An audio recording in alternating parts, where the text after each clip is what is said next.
بسم الله الرحمن الرحيم الحمد لله رب العالمين وصلى الله على سيدنا محمد النبي الأمين وعلى آله وصحبه والتابعين وبعد أيها الملأ الكريم السلام عليكم ورحمة الله وبركاته. Nous nous intéresserons aujourd'hui à John William Draper, un historien américain, spécialiste aussi de l'Orient. C'est l'une des premières personnalités américaines à avoir édité un livre en Europe normalement, si mes connaissances ne me trahissent pas.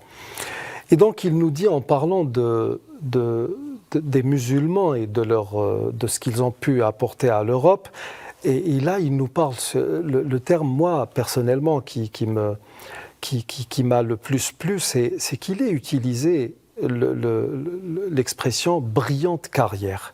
Il nous dit « Les Arabes », il parle des musulmans bien entendu, étaient à peine solidement établis en Espagne qu'ils commencèrent leur brillante carrière.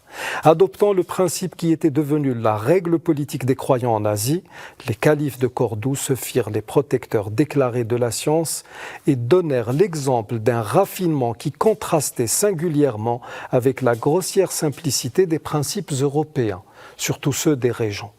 Nous sommes donc dans deux mondes, un monde lumineux et un monde imprégné de tout ce qui est sombre, terne, lugubre, triste et j'en passe. Sous leur administration, c'est-à-dire les musulmans, Cordoue parvint au plus haut point de prospérité. Elle renfermait plus de 200 000 maisons et plus d'1 million d'habitants. Vous imaginez ?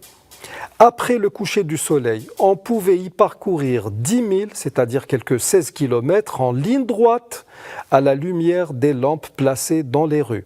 700 ans plus tard, l'éclairage public était encore inconnu à Londres. Ça me rappelle Alger avant 1830. Nous avions des gens qu'on appelait le fnarjia, c'est-à-dire des gens qui allumaient les lampions, les lampes pour assurer un éclairage public avant 1830. Et malgré cela, certains faussaires de l'histoire nous disent « c'est nous qui vous avons apporté la civilisation ». Il dit ensuite, donc 700 ans plus tard, l'éclairage public était encore inconnu à Londres, ces rues étaient bien pavées, des siècles devaient s'écouler avant qu'on pût, à Paris, franchir le seuil de sa maison un jour de pluie sans avoir de la boue jusqu'à la cheville. Telles étaient les villes bâties par les musulmans. Là, il nous parle de Cordoue.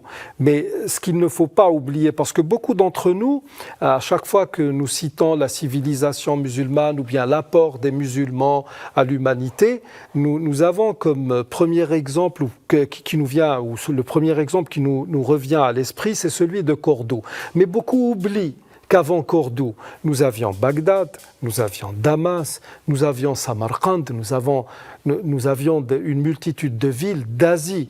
Et il dit à juste titre que le trait principal des régions de l'époque était celui adopté par leurs prédécesseurs en Asie, c'est-à-dire en Orient, en Arabie et même en Asie mineure, la protection des sciences et des lettrés, la protection des érudits.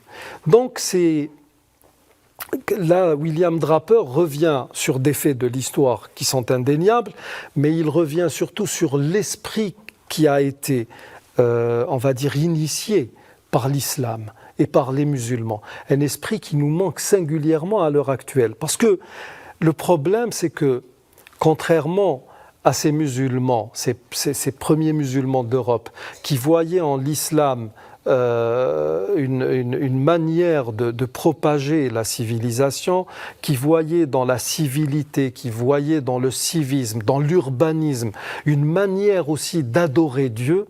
Nous sommes dans des formes d'adoration qui sont pratiquement aux antipodes de ce qui est souhaité par le Coran et la tradition prophétique. Et c'est pour cela que remarquez, il ne se contente pas d'apporter des faits de l'histoire, il fait aussi un commentaire qui en dit long sur la réalité de notre religion, de notre belle religion.